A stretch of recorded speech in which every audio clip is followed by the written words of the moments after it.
I've just arrived at Schiphol Airport and I'm about to get back on a flight home, and GodotCon is done.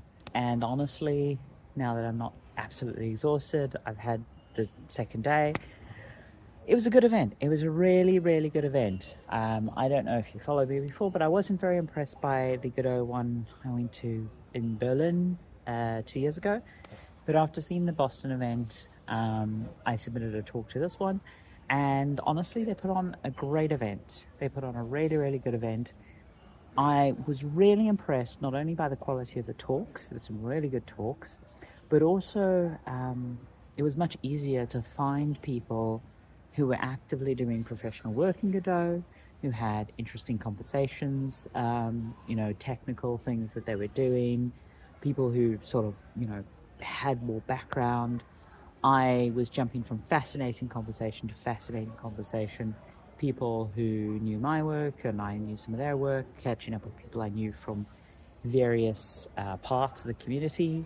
And honestly, I would highly recommend it.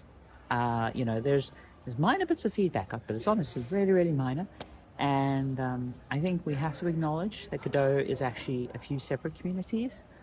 And for me, myself, I really want to see the people who are working professionally in Godot. I want to have conversations with the more technical side of Godot, but I also really want that hobbyist indie part of Godot protected and for them to have that space, because I think that's what actually makes Godot really good. I have needs, and I think businesses have needs where we're like trying to hit certain things and whatnot, but those needs can only be catered to in the context of the wider community. That doesn't mean that events like Godot Fest or GodotCon or whatever, like events are best when we focus, and there was a bit of a mix, but honestly I felt like the professional and the high-end Godot user was really catered to at this event. And yeah, the talks were of a really good caliber. There was a decent mix of people, and it was a really fun event. The venue was lovely.